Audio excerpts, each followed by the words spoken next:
BBA, BCA, BCom computer కోర్సులో 100% placement లభించే ఏకైక డిగ్రీ కాలేజ్ కూకట్పల్లిలోని i3 డిగ్రీ కాలేజ్ 8367215215. నమస్తే రమగారు. నమస్తే జయ. రమగారు, దైవనామ స్మరణ ఏ ఏ సమయాల్లో చేస్తే మంచి ఫలితం ఇస్తుందండి? ఏ సమయాల్లో చేసినా మంచిదే. ప్రత్యేకంగా ఉదయము రాత్రి లేవగానే పడుకునేటప్పుడు ఓకే. యాత్రా సమయాల్లో ఎక్కడికైనా ప్రయాణమై వెళ్ళేటప్పుడు ఇవి మంచి ఫలితాన్ని ఇస్తాయి. అయితే పొద్దున్న లేవగానే రకరకాల భావోద్వేగాలతో లేస్తాను జయ. హడావిడి, హైరానా, అలారం పెట్టుకుని లేస్తాం. చదువుకునే పిల్లలు, పరిగెత్తేవాళ్ళు, వాకర్సు, అవును, ఏవైనా ప్రాజెక్టుల మీద వెళ్ళేవాళ్ళు, ప్రయాణాలు రెగ్యులర్గా పెద్ద పెద్ద దూరాలు ప్రయాణం చేయాల్సిన వాళ్ళు ఎవరైనా లేవగానే దైవనామస్మరణ చేస్తూ లేస్తారా అంటే అనుమానమే. అమ్మో టైం అయిపోయింది అలాంటి భావాలతో లేస్తాం. ఆ భావాలతో లేచినా కూడా మీకు అవకాశం ఉంటే బాల్కనీలోకి వెళ్ళి సూర్యబింబం ఉదయించే బింబాన్ని చూసే సమయం అయితే సూర్యబింబాన్ని చూసి దండం పెట్టుకోవచ్చు. చేతిలో శ్రీరామ రాసుకుని కళ్ళకత్తుకోవచ్చు. కరాగ్రే వసతే లక్ష్మి చెప్పుకోవచ్చు కుదిరితే. లేదా ఆ గదిలోంచి బయటకు వచ్చి హాల్లోనో వంటింటి గోడ మీద ఉన్నటువంటి ఏ అమ్మవారినో, వినాయకుడినో, రాముల వారినో, కృష్ణుడినో, పరమేశ్వరుణ్ణో, ఏదైనా దేవాలయాల తాలూకు ఉంటాయి ప్రతి ఇంట్లోనూ. వాళ్ళ ఇష్టదైవాల ప్రతిమలో, ఫోటోలో ఉండవా? ఉంటాయి. చూసి దండం పెట్టుకోవటం పొద్దున్నే. అది చేసిన చాలు. సూర్యబింబాన్ని చూడగలిగే అవకాశం ఉన్నవాళ్ళు మరీ మంచిది. నీ ప్రధానమైన ప్రశ్న రాత్రిపూట చదువుకోవటం. నిద్రాకాలం పడుకునేటప్పుడు భగవన్నామ స్మరణ చాలా మంచిది. మనం సాధారణంగా పడుకునేటప్పుడు ఎలా పడుకుంటాము? ఉదయకాలపు గుర్తులన్నీ మోసుకుంటూ పడుకుంటాం. పొద్దున్న జరిగిన మీటింగులో, గొడవలో, హడావిడిలో, అనుకోని అతిథులు, అన్ని ఇష్యూస్ని గుర్తు చేసుకుంటాం.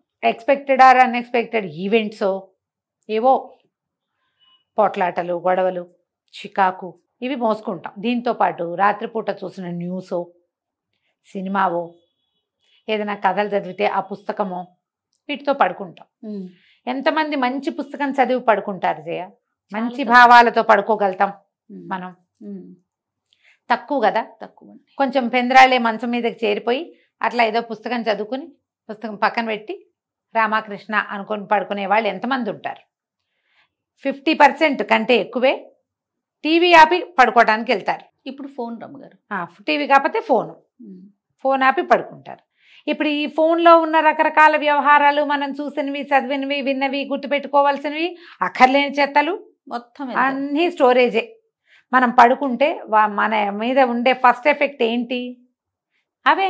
దాన్ని పక్కకి పెట్టి ఒక్క 4 దైవనామస్మరణ నామాలు చదువుకుంటే వాటిని వదిలేసి దీని మీదకి వెళ్తుంది బుద్ధి. ఇది అలవాటు చేసుకుంటే మంచిది. రామకృష్ణ అనుకోవటం, ఇంకా కొంచెం మంది ఆపదామ భర్తారం లాంటివి చెప్పటం, శ్రీరామ జయ రామ జయ జయ రామ రామ చెప్పుకోవటం, ఆంజనేయ స్మరణ, ఆంజనేయ నామస్మరణ కూడా చేసుకోవచ్చు. అది చేసినా కూడా మంచిదే. అక్కడి నుంచి ఎప్పుడు పీడకళ్ళు వస్తాయి పిల్లలకి, కొంతమందికి రాత్రిపూట కళ్ళు వచ్చి లేచేసి పరిగెత్తుకుంటూ వచ్చి అమ్మ పక్కన పడుకుంటారు కదా, కొంతమంది చేస్తారు. అప్పుడు వీళ్ళకి రామం స్కందం హనుమంతం వైనతేయం వృకోదరం అని ఇట్లా దుస్వప్నాలు పోవటం కోసం ఓ శ్లోకం, లేదా పిల్లల్ని మనమే పడుకోబెడతాం దగ్గరుండి. పడుకోబెట్టేప్పుడు శ్రీరామ్ చెప్పు, ఏదో కృష్ణ చెప్పు, కృష్ణాయ గోవిందాయ గోపీజన వల్లభాయ అది చెప్పు, ఆపదామ భర్తారం చెప్పు, లేకపోతే ఇంకోటి చెప్పు, ఏదైనా ఒకటి ఒక మంచి శ్లోకం చెప్పించి నోటితో 2 సార్లు 3 సార్లు అనిపించి పడుకోబెడితే పిల్లల దృష్టి వాళ్ళు చూసిన రకరకాల వ్యవహారాలు, వాళ్ళు ఎదుర్కొన్న వాటి మీద నుంచి దీని మీదకి వెళ్తుంది. ఏదైనా కథలు చదివి పడుకోబెడతామనుకోండి, అప్పుడు కూడా మీరు ఒక్కసారి దైవనామస్మరణ చేయించటమే మంచిది.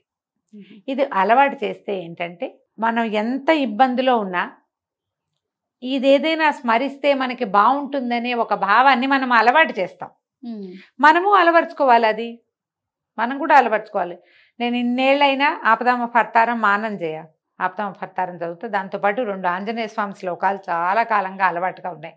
రామాయణ అంతర్గతం శ్లోకం ఒకటి, ఆంజనేయ స్వామిని చెప్పుకునే శ్లోకం ఒకటి. ఈ 3 శ్లోకాలు లైన్ రోజు రమ్మగారు రోజు మామూలుగా నేను హాల్లోంచి లేచి మెల్లిగా పాలు తోడుపెట్టి ఇంకేదో అటు చేసి బాత్రూంలోకి వెళ్ళి కాళ్ళు కడుక్కుని ఒకసారి నోట్లో నీళ్ళు పోసుకొని పొక్కులించి ఉమ్మేసి కాళ్ళు తుడుచుకుంటాను. తుడుచుకున్నాక మంచం మీద రామ రక్షక జగనాయక ఎన్నొస్తాయి ఇంత పొడుగున అన్యథా శరణం నాస్తి త్వమేవ శరణం మమ తస్మాత్ కారుణ్య భావేన రక్ష రక్ష జనార్దన ఇది చెప్పుకోండి. అక్కడి నుంచి ఆపదామ పడతారు. అలా నిద్రలో ఉన్నా కూడా వెళ్ళిపోతాయి.